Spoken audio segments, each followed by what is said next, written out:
Phrenology, from ancient Greek phyrou, phrn, meaning mind, and lambda gamma omicron, logos, meaning knowledge, is a pseudomedicine primarily focused on measurements of the human skull, based on the concept that the brain is the organ of the mind, and that certain brain areas have localized, specific functions or modules.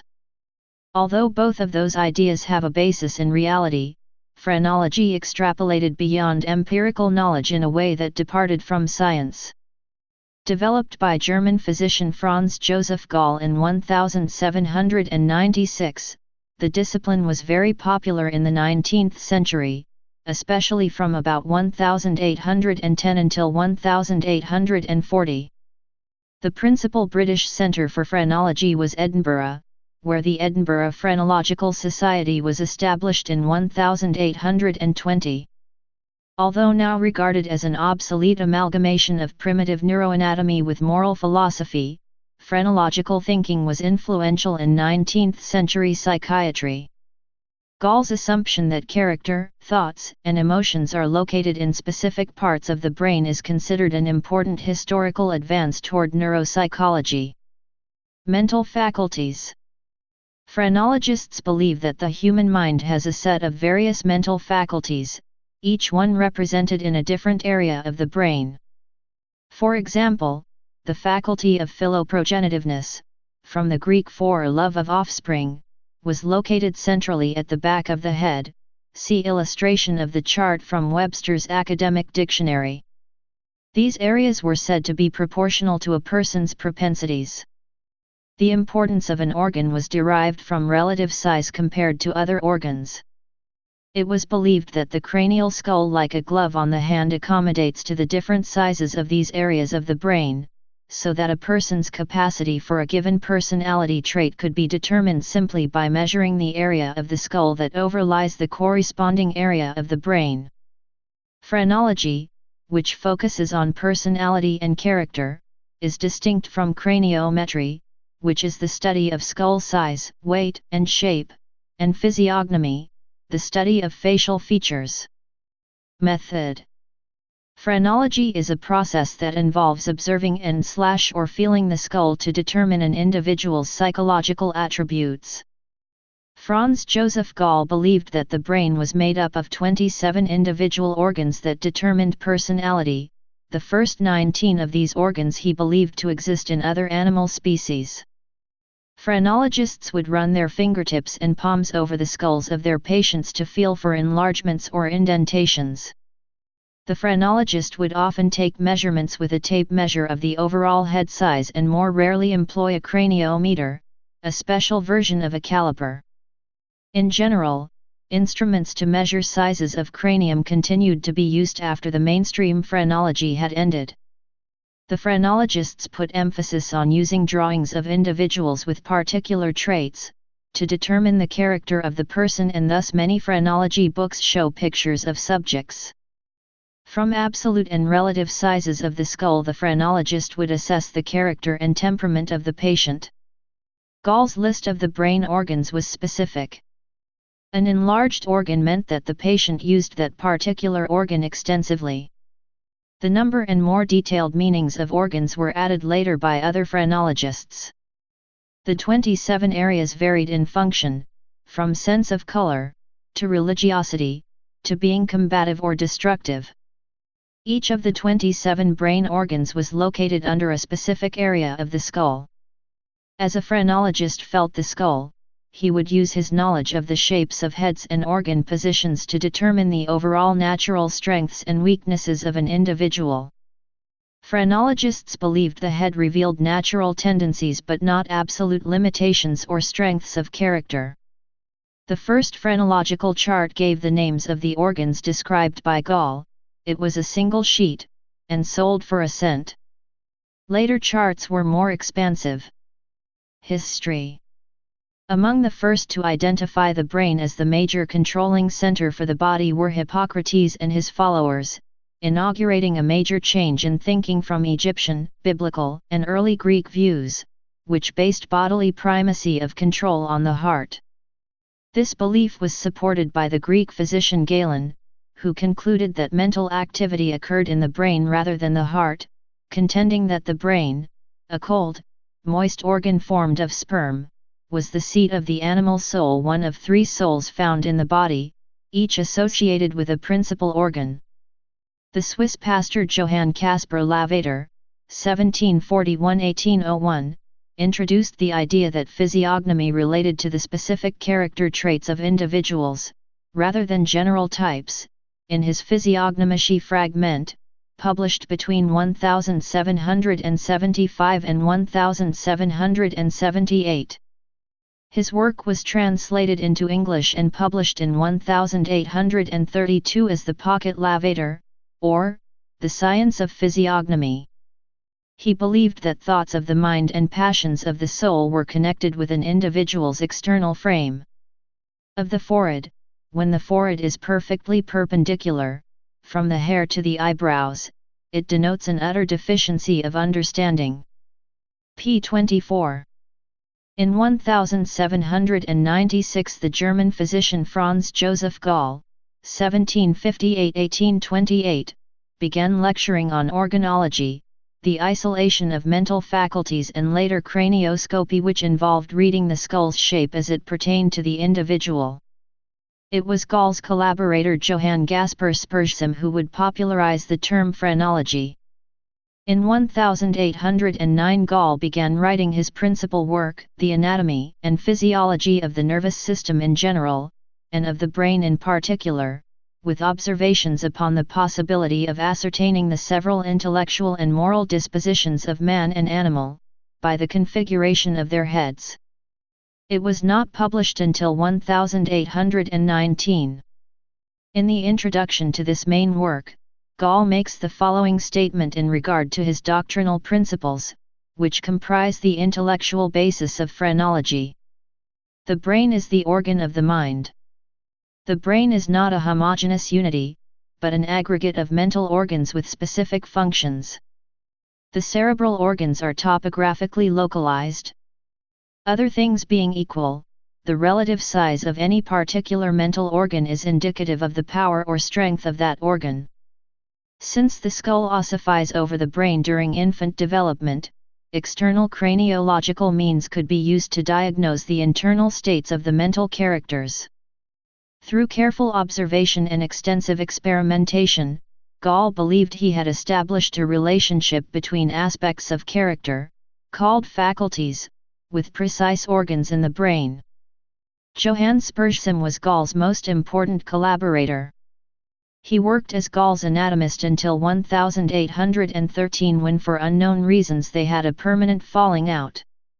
Publishing under his own name, Spurzheim successfully disseminated phrenology throughout the United Kingdom during his lecture tours through 1814 and 1815, and the United States in 1832, where he would eventually die. Gall was more concerned with creating a physical science, so it was through Spurzheim that phrenology was first spread throughout Europe and America. Phrenology, while not universally accepted, was hardly a fringe phenomenon of the era. George Combe would become the chief promoter of phrenology throughout the English-speaking world after he viewed a brain dissection by Spurzheim, convincing him of phrenology's merits. The popularization of phrenology in the middle and working classes was due in part to the idea that scientific knowledge was important and an indication of sophistication and modernity. Cheap and plentiful pamphlets, as well as the growing popularity of scientific lectures as entertainment, also helped spread phrenology to the masses. Combe created a system of philosophy of the human mind that became popular with the masses because of its simplified principles and wide range of social applications that were in harmony with the liberal Victorian worldview. George Combe's book on the Constitution of Man and its relationship to external objects sold over 200,000 copies through 9 editions. Combe also devoted a large portion of his book to reconciling religion and phrenology, which had long been a sticking point. Another reason for its popularity was that phrenology balanced between free will and determinism. A person's inherent faculties were clear, and no faculty was viewed as evil, though the abuse of a faculty was. Phrenology allowed for self-improvement and upward mobility, while providing fodder for attacks on aristocratic privilege. Phrenology also had wide appeal because of its being a reformist philosophy, not a radical one. Phrenology was not limited to the common people, and both Queen Victoria and Prince Albert invited George Combe to read the heads of their children. Phrenology came about at a time when scientific procedures and standards for acceptable evidence were still being codified. In the context of Victorian society, phrenology was a respectable scientific theory. The Phrenological Society of Edinburgh, founded by George and Andrew Combe, was an example of the credibility of phrenology at the time, and included a number of extremely influential social reformers and intellectuals, including the publisher Robert Chambers, the astronomer John Pringle Nichol, the evolutionary environmentalist Hewitt Cottrell Watson, and asylum reformer William A. F. Brown. In 1826, out of the 120 members of the Edinburgh Society, an estimated one-third were from a medical background. By the 1840s there were more than 28 phrenological societies in London with over 1,000 members. Another important scholar was Luigi Ferrarese, the leading Italian phrenologist. He advocated that governments should embrace phrenology as a scientific means of conquering many social ills, and his memory Risgardanti La Dottrina Phrenologica, 1836, is considered one of the fundamental 19th-century works in the field. Traditionally, the mind had been studied through introspection. Phrenology provided an attractive, biological alternative that attempted to unite all mental phenomena using consistent biological terminology. Gall's approach prepared the way for studying the mind that would lead to the downfall of his own theories. Phrenology contributed to development of physical anthropology, forensic medicine, knowledge of the nervous system and brain anatomy, as well as contributing to applied psychology. John Elliotson was a brilliant but erratic heart specialist who became a phrenologist in the 1840s. He was also a mesmerist and combined the two into something he called phrenomesmerism or phrenomagnetism. Changing behavior through mesmerism eventually won out in Elliotson's hospital, putting phrenology in a subordinate role. Others amalgamated phrenology and mesmerism as well, such as the practical phrenologists Collier and Joseph R. Buchanan. The benefits of combining mesmerism and phrenology was that the trance the patient was placed in was supposed to allow for the manipulation of his/her penchants and qualities. For example, if the organ of self-esteem was touched, the subject would take on a haughty expression. Phrenology was mostly discredited as a scientific theory by the 1840s. This was due only in part to a growing amount of evidence against phrenology. Phrenologists had never been able to agree on the most basic mental organ numbers, going from 27 to over 40, and had difficulty locating the mental organs. Phrenologists relied on cranioscopic readings of the skull to find organ locations. Jean-Pierre Flourin's experiments on the brains of pigeons indicated that the loss of parts of the brain either caused no loss of function, or the loss of a completely different function than what had been attributed to it by phrenology. Flourin's experiment, while not perfect, seemed to indicate that Gall's supposed organs were imaginary. Scientists had also become disillusioned with phrenology since its exploitation with the middle and working classes by entrepreneurs. The popularization had resulted in the simplification of phrenology and mixing in it of principles of physiognomy, which had from the start been rejected by Gall as an indicator of personality. Phrenology from its inception was tainted by accusations of promoting materialism and atheism, and being destructive of morality. These were all factors which led to the downfall of phrenology. During the early 20th century, a revival of interest in phrenology occurred, partly because of studies of evolution, criminology, and anthropology, as pursued by César Lombroso. The most famous British phrenologist of the 20th century was the London psychiatrist Bernard Hollander, 1864–1934. His main works, The Mental Function of the Brain, 1901, and Scientific Phrenology, 1902, are an appraisal of Gall's teachings. Hollander introduced a quantitative approach to the phrenological diagnosis, defining a method for measuring the skull, and comparing the measurements with statistical averages. In Belgium, Paul Bouts, 1900–1999, began studying phrenology from a pedagogical background, using the phrenological analysis to define an individual pedagogy. Combining phrenology with typology and graphology, he coined a global approach known as psychonomy.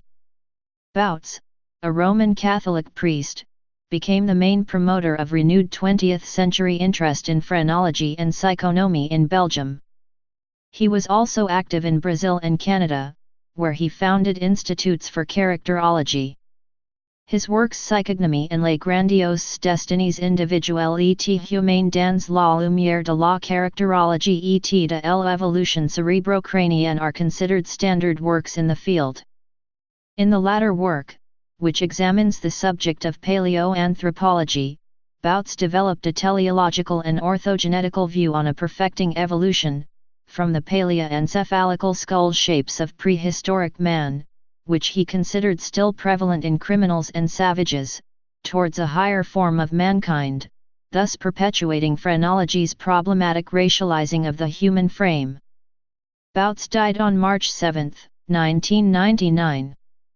His work has been continued by the Dutch foundation PPP, Per Pulchritudinem in Pulchritudine, operated by Annette Muller, one of Bouts' students. During the 1930s, Belgian colonial authorities in Rwanda used phrenology to explain the so-called superiority of Tutsis over Hutus. Application: Europeans looking for a scientific basis for their racism found phrenology attractive as justification for European superiority over other lesser races.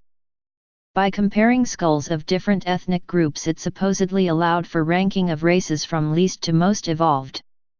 Brauseus, a disciple of Gall, proclaimed that the Caucasians were the most beautiful, while peoples like the Australian Aboriginal and Maori would never become civilized since they had no cerebral organ for producing great artists. Surprisingly few phrenologists argued against the emancipation of the slaves. Instead, they argued that through education and interbreeding the lesser peoples could improve. Another argument was that the natural inequality of people could be used to situate them in the most appropriate place in society. Gender stereotyping was also common with phrenology. Women whose heads were generally larger in the back with lower foreheads were thought to have underdeveloped organs necessary for success in the arts and sciences, while having larger mental organs relating to the care of children and religion.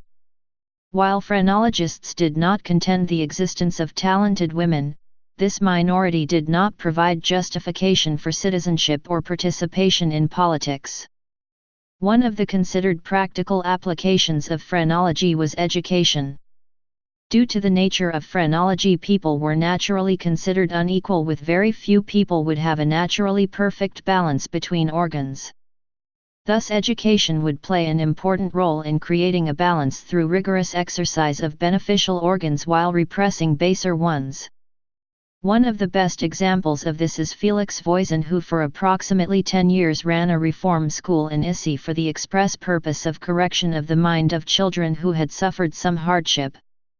Voisin focused on 4 categories of children for his reform school: slow learners, spoiled, neglected, or harshly treated children, willful, disorderly children, children at high risk of inheriting mental disorders. Phrenology was one of the first to bring about the idea of rehabilitation of criminals instead of vindictive punishments that would not stop criminals. Only with the reorganizing a disorganized brain would bring about change. Voisin believed, along with others, the accuracy of phrenology in diagnosing criminal tendencies. Diagnosis could point to the type of offender, the insane, an idiot or brute, and by knowing this an appropriate course of action could be taken. A strict system of reward and punishment, hard work, and religious instruction, was thought to be able to correct those who had been abandoned and neglected with little education and moral groundworks. Those who were considered mentally challenged could be put to work and housed collectively, while only criminals of intellect and vicious intent needed to be confined and isolated. Phrenology also advocated variable prison sentences, the idea being that those who were only defective in education and lacking in morals would soon be released, while those who were mentally deficient could be watched and the truly abhorrent criminals would never be released. For other patients, phrenology could help redirect impulses. One homicidal individual became a butcher to control his impulses, while another became a military chaplain so he could witness killings. Phrenology also provided reformist arguments for the lunatic asylums of the Victorian era.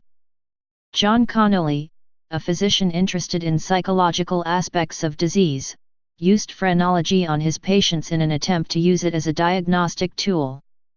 While the success of this approach is debatable, Connolly, through phrenology, introduced a more humane way of dealing with the mentally ill. The American brothers Lorenzo Niles Fowler, 1811–1896, and Orson Squire Fowler, 1809–1887, were leading phrenologists of their time. Orson, together with associates Samuel Robert Wells and Nelson Sizer, ran the phrenological business and publishing house Fowlers and Wells in New York City. Meanwhile, Lorenzo spent much of his life in England, where he initiated the famous phrenological publishing house, Ella and Fowler & Co., and gained considerable fame with his phrenology head, a china head showing the phrenological faculties, which has become a symbol of the discipline. Orson Fowler was known for his octagonal house. In psychiatry, phrenology was proposed as a viable model in order to reform the disciplinary field. The South Italian psychiatrist Biagio Glia proposed a new classification of mental illness based on brain functions as they were described by Gall. In Biagio Gioacchino Miraglia's view, madness is consequent to dysfunctions of the cerebral organs, the organs of the brain that may become ill in isolation or in complex get their activities infected through energy or depression or inertia or deficiency. So the madness can take the appearance of these three characteristic forms, i.e. for enhanced activity, or for depressed activity, or for inertia or deficiency of brain activities. In the Victorian era, phrenology as a psychology was taken seriously and permeated the literature and novels of the day. Many prominent public figures, such as the Reverend Henry Ward Beecher, a college classmate and initial partner of Orson Fowler, promoted phrenology actively as a source of psychological insight and self-knowledge.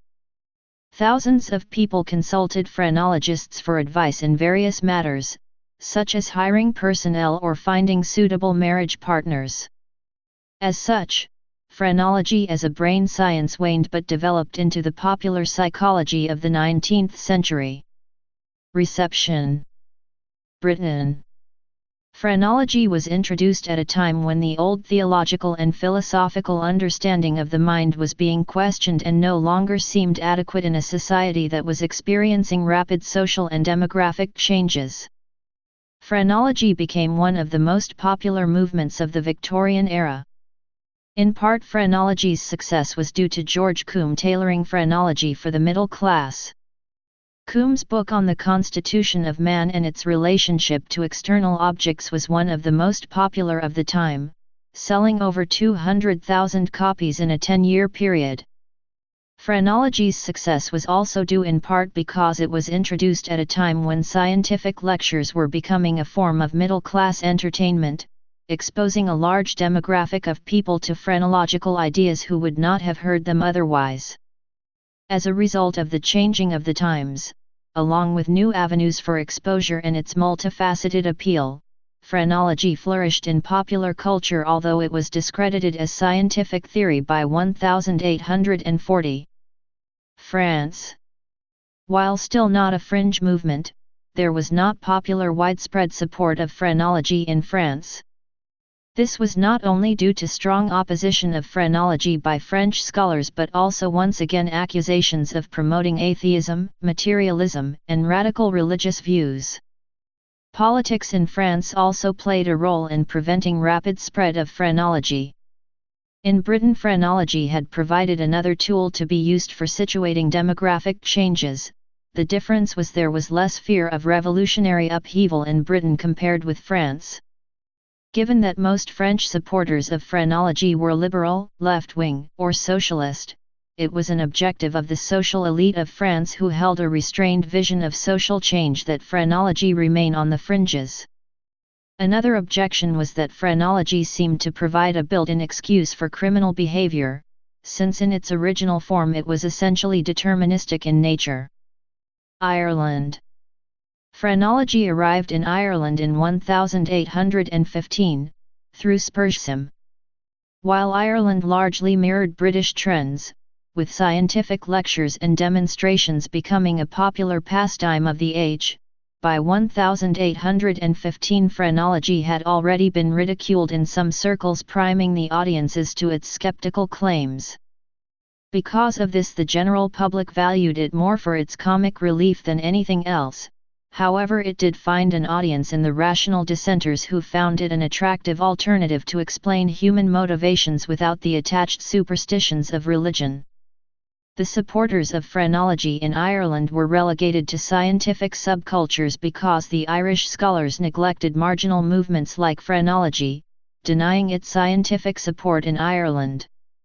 In 1830 George Combe came to Ireland, his self-promotion barely winning out against his lack of medical expertise, still only drew lukewarm crowds.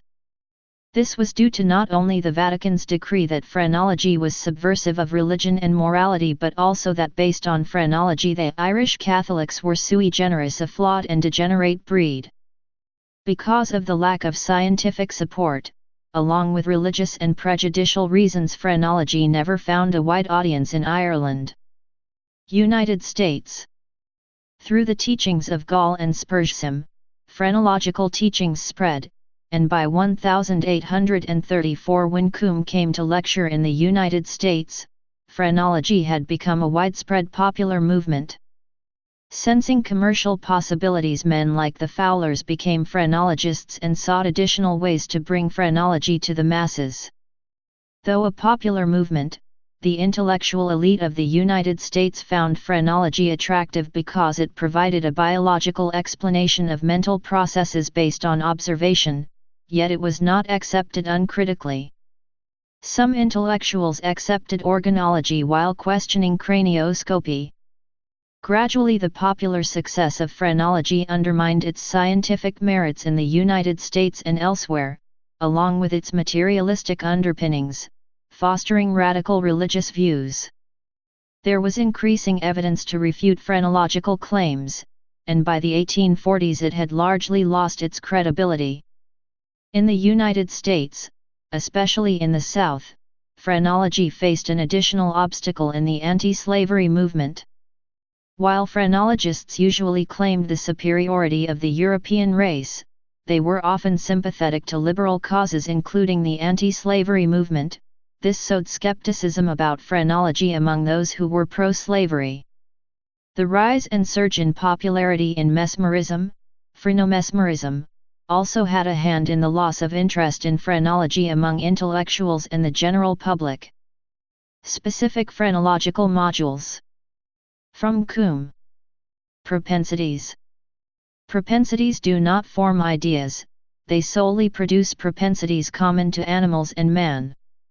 Adhesiveness, alimentiveness, amativeness, acquisitiveness, causality, cautiousness, combativeness, concentrativeness, constructiveness, destructiveness, ideality, love of life, philoprogenitiveness, secretiveness, sentiments, lower sentiments. These are common to man and animal. Cautiousness, love of approbation, self-esteem, truthfulness, Superior sentiments. These produce emotion or feeling lacking in animals. Benevolence. Conscientiousness. Firmness. Hope. Ideality. Imitation. Veneration. Wit or mirthfulness. Wonder. Intellectual faculties. These are to know the external world and physical qualities. Coloring. Eventuality. Form. Hearing. Individuality. Language. Locality. Number. Order. Sight. Size.